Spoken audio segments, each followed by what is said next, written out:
We have a lot to talk about in this video. Welcome to the Files. Her face is not on this book today because, quite frankly, I don't want to see her face and I don't want to edit her face outside of what you're going to see in this trailer today. For those of you who don't know, last month, TV, a relatively new streaming service in the last year, made a 3-part documentary series, roughly about an hour and a half per episode on Casey.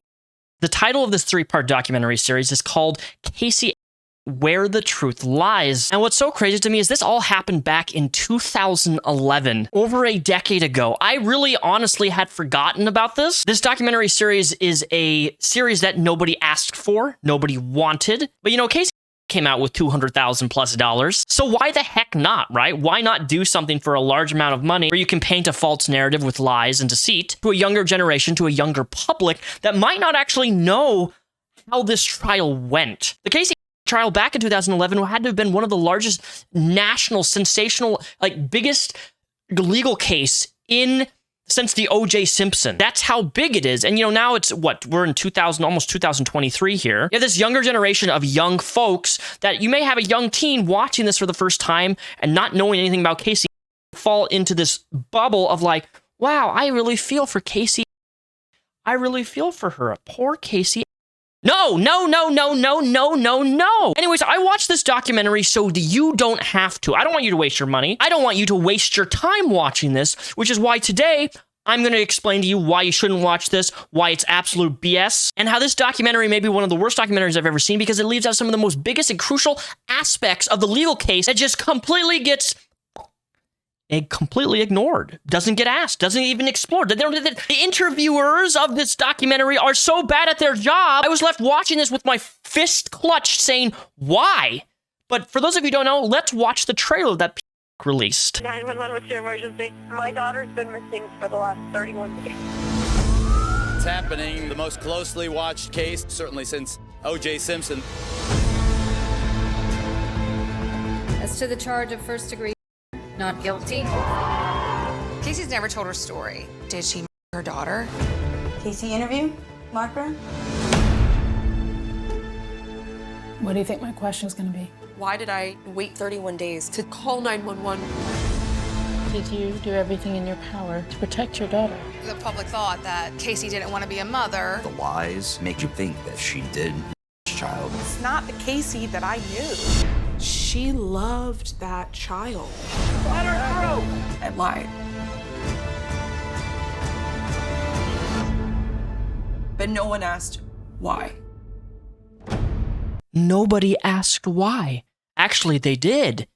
And when I was sitting here watching this documentary, Casey, I kept asking more. Why? That's all people were doing for the whole duration of this trial was asking why. How could a mother genuinely, authentically, with not a single care, not a single concern, how could a mother who loves her daughter genuinely, authentically, not care for an entire month duration?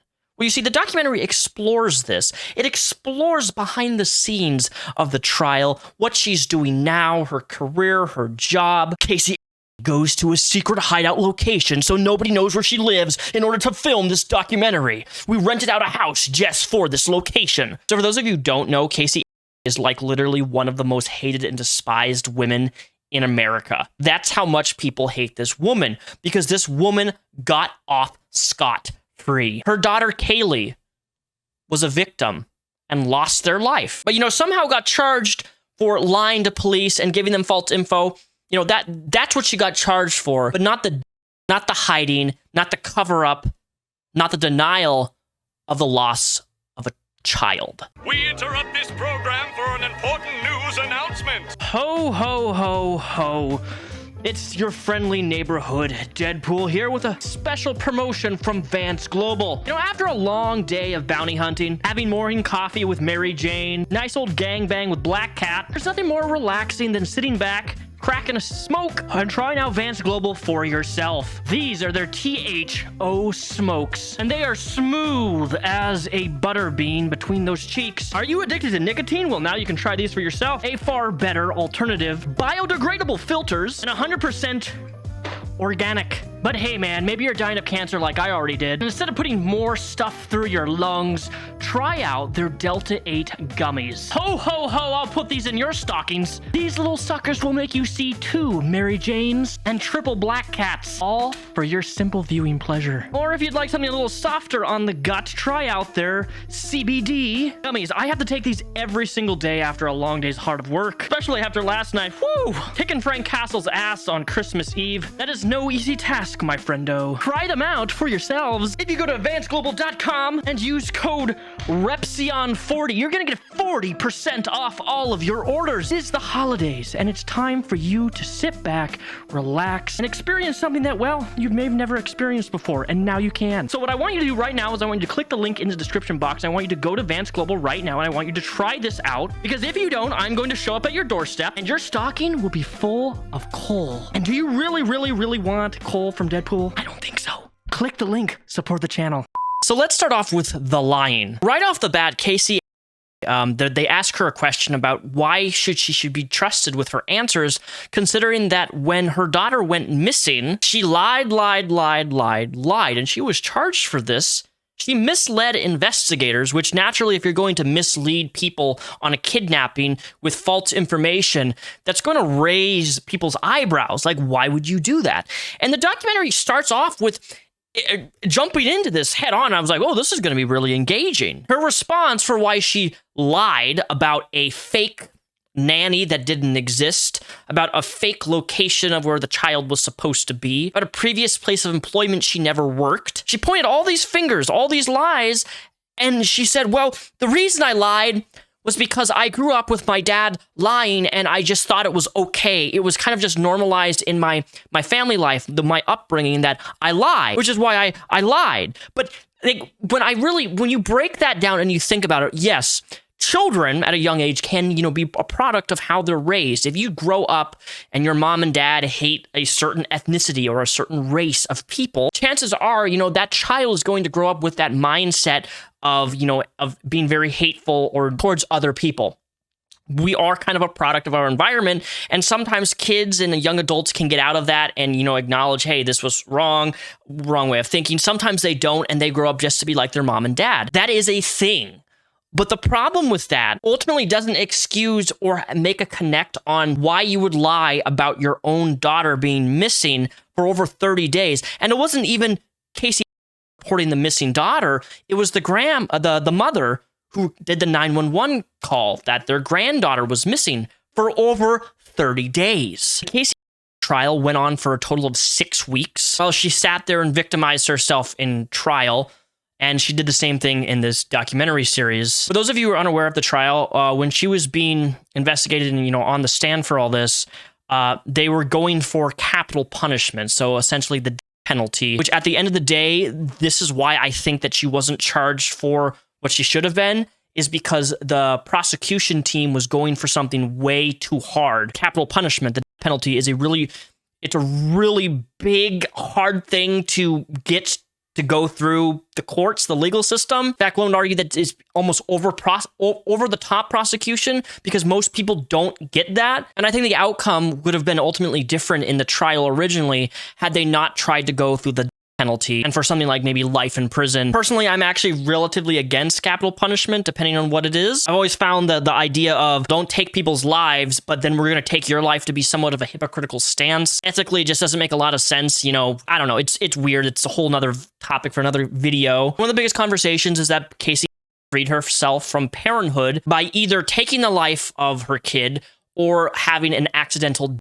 Those were the two common conversations that were through the trial, even through the documentary, which obviously has brought a influx of emotion and rage and anger towards people who watched this trial over a decade ago. The whole documentary tries to make a case for Casey's innocence, which is why this documentary is so fundamentally wrong, and they did a terrible job at really asking the engaging questions. There are quite a few different shots in the documentary series where she's, walking out in nature, saying that she's just trying to live a normal life. It doesn't even really, the documentary series doesn't even highlight the fact, this is somebody who was on trial for, that's so undeniable, that's so irrefutable, that by the end of all 3 episodes, I was just I was so angry. I'm still angry talking about it. She's just casually walking through the woods all the while her child was discovered in the woods, only a mile or two away from her home. Another few things that this documentary does not mention is that when they found Kaylee's, everything that had associated with it, with the wrapping, with the hiding of it, linked back to the house residence of where Kaylee was living. The duct tape that was on her forehead matched the same brand of duct tape that was in the house. The body was found with a laundry bag that was actually part of a laundry set that was also found in the house. Combined with that was also a Winnie the Pooh blanket / sheet that was part of Kaylee's bedroom that matched the house. So the somehow got dropped off. Someone transported that from the house to the woods, and I definitely 100% believe that was Casey herself. There's just too many items that have been tied to the house for it not to be either from Casey or George. But that's the fundamental crux of this, is that she blames everything on George, her father, even describing that he came to her holding Kaylee deceased, completely soaking wet, and she has this conversation with her dad while he is holding her. And he says that everything's going to be okay, and then she just leaves and assumes that the is somehow going to come back to life or something. I'm trying to like the scenario that she describes here is completely different than what she described in trial. The documentary really tries to make you feel sorry for her. It has some zoom shots of her sitting there with some images, right, some pictures, and she just casually puts a picture down, gives a little story about how much she misses her daughter and how much she loves her daughter and how much she just wishes her daughter was still around. How every night Casey Anthony wakes up with these terrible memories, these traumatic memories. How every day she wakes up, it replays in her head. And then all of a sudden, during all this, it goes to a side swipe. And it's like, well, my original defense in court, which still to this day doesn't mean anything to me. So you see, my father, George, he SA'd me. Because he SA'd me, that's why Kaylee, my daughter, went missing. That's the real reason. My dad is a kidnapper. He kidnapped my child.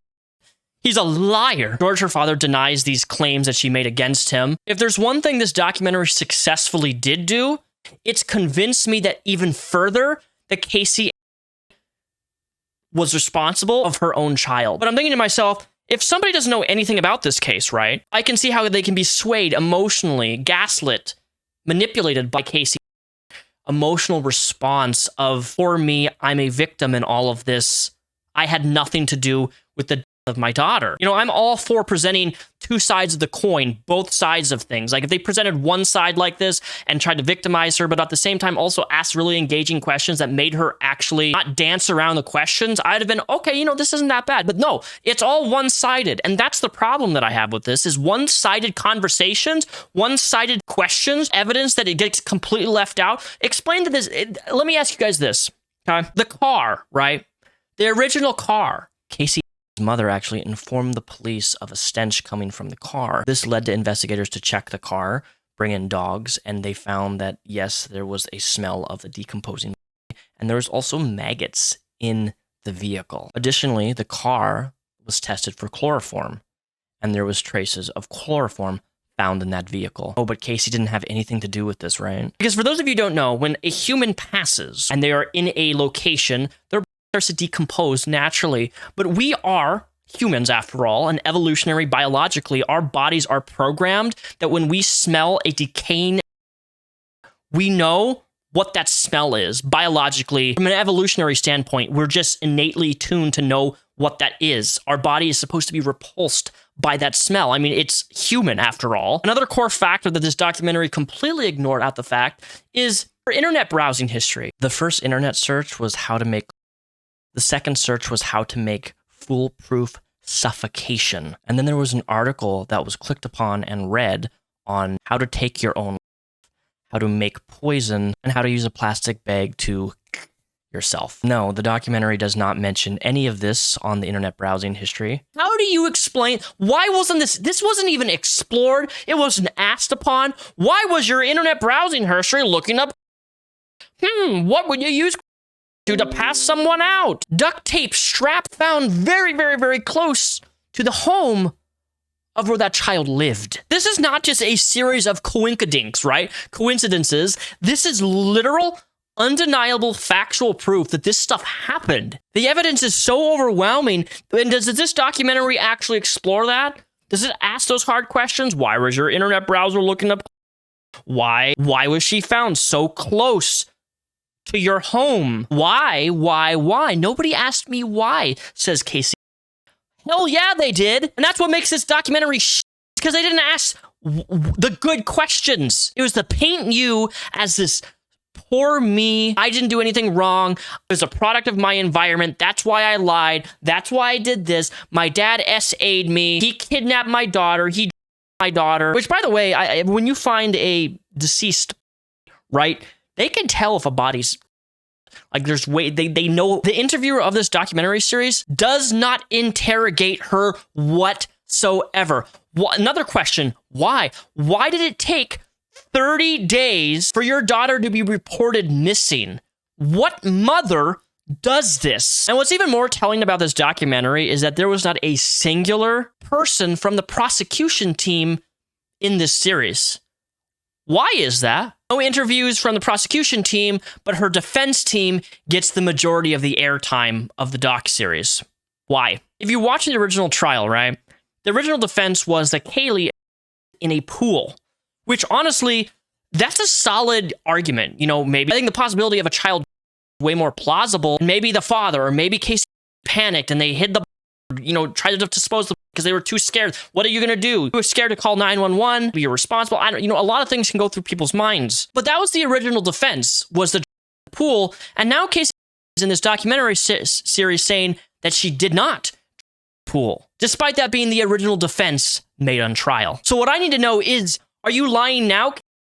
Or is your defense originally, were you lying in the trial, Which lie is it? Did she drown in a pool or did she not pool? Those are two really big statements to go back on, saying that it did or didn't. Like, what? Then she had a few of her friends come on the documentary. Casey was a great mom, blah, blah, blah, blah, blah. Media just sensationalized everything.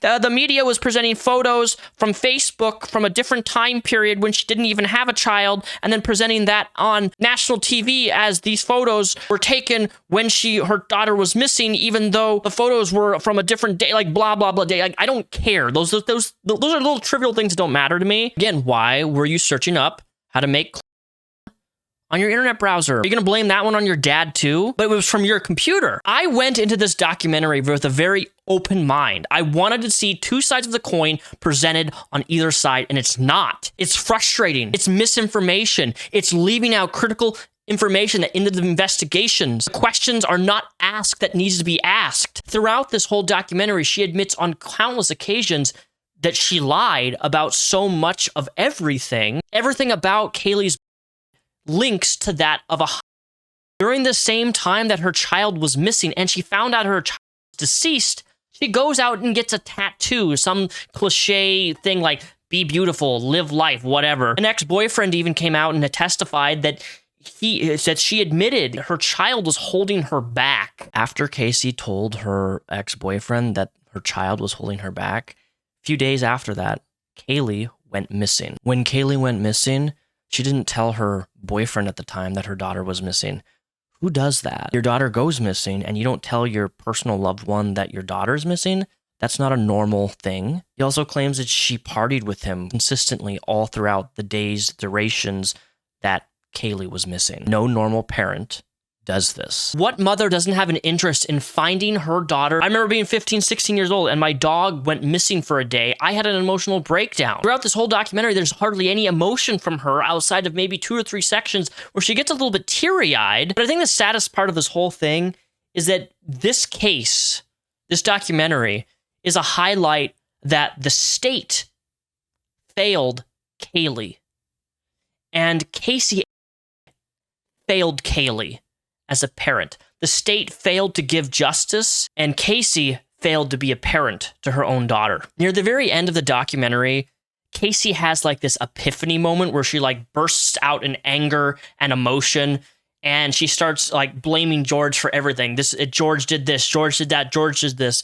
And honestly, from an outsider perspective, to me, it just translated to massive amounts of projection. I don't understand why Casey can't just say, like, it was an accident, like, you know, accidental happen, but she consistently insists that her child's and missing was due to George. And I think that she's taking every aspect of everything she's ever done wrong, the thief, the lying, everything of every aspect of her life, her trauma, whatever she's ever experienced from childhood all the way up to adulthood, and she's blamed it on her father, saying that this is all these things that I did was because of my trauma, of the way I grew up. Because by projecting every screw up, every negative bad behavior, everything that she's ever done wrong on her father, it alleviates guilt, it alleviates shame, and therefore that's how they can get through continue on living, honestly. Projection is a crazy thing that far more people do than they can even acknowledge. Now, before the trial, there was a mental health assessment. People came in to diagnose if she had any mental disorders or if she was, you know, mentally fit, mentally well enough to go on trial. They determined that she absolutely was, and she had nothing questionable. But I question that. And she was not diagnosed with any, you know, mental health disorder or anything like that. But it confuses me because one of the mental health people used assessment tools for her on what's it called? Psychopathy is the word that I'm looking for. And for those of you who don't know what this means, psychopathy is a neuropsychiatric disorder marked by a deficient emotional response, lack of empathy, and poor behavioral controls, commonly resulting in persistent antisocial deviance and criminal behavior. They say that she doesn't have any of this, but the problem with that weird assessment, and I don't really think that you can really... I don't see how this is really relevant because she's been proven that she's a pathological liar, and she admits to constantly lying about her bad behavior and to excuse things that she's done and said. I don't know how you can not say that this is not an instance of deviant behavior and manipulation and lying, but what do I know? I'm not a mental health professional. I just don't see how this really is an accurate description. But what do I think? I think Casey of her daughter and refuses to take responsibility or accountability for anything that she's ever done wrong in her life, and uses SA and trauma as a way to justify and mask things so she can feel better about herself by projecting everything she's ever done wrong on her dad. None of what Casey says in the description of her father pulling her out of a pool and holding her makes any sense to me. It's so inconsistent with everything that she said in the trial. But now over the last 10 years, she's had this epiphany. At the very end of the documentary, something very interesting happens, which was very peculiar. Casey is shown video footage of the funeral of her daughter, Kaylee. And during this snippet clip, her father, George, is giving a speech and talks about how much he misses their daughter, and the smell of her sweat is something that he remembers the daughter by, which is a bit strange and bizarre, but nothing super abnormal. After all, when we lose people close to us, we tend to attach ourselves to hair, clothes, a blanket, shoes, anything, nail polish, anything that we can identify and remember somebody by that we love and care for, we connect it with that. Casey reacts with emotion and anger and rage. But the interesting thing is where she spins this a little more twisty-turny. While she blames him for everything, she also then accuses George of SAing their 2-year-old daughter, which according to Anthony, which is why she was kidnapped, which is why George took the child, is because he was secretly SAing her behind the scenes. And I'm sorry, but I don't believe that. So yes, the documentary ends with her implying that her father is also a Pleto. The other reason Casey blames her father for everything is because he's an ex-cop investigator, and he naturally would know how to do all of the things to hide a hidden... She also accuses George that he secretly paid her to cover up and take the fall for his screw-up. This is quite a twisty tale of the blame game. And as I said at the start of this video convinced me more that she was the one behind this and who did this. The state just couldn't prove. That's the hard thing about cases like this, is that the state has to prove without a shadow of a doubt, without a single inclination, a 1%, that she did this crime. And if a state can't do that, well, the case falls flat. As I said earlier, this is a situation where the state failed Kaylee, and the parent, Casey, failed Kaylee. 2 failures and no justice. Welcome to the legal system. Leave a comment down below. Let me know what you guys think. All my links are linked down below in the description. Expand that description. Click them. Like this video, give it a thumbs up. Hit the bell for notifications. Turn those on. There's 40% of you viewers who don't actually have notifications turned on. If you don't have those turned on, YouTube probably isn't sending you my videos. Happy holidays and have a great Christmas. Be safe, everyone.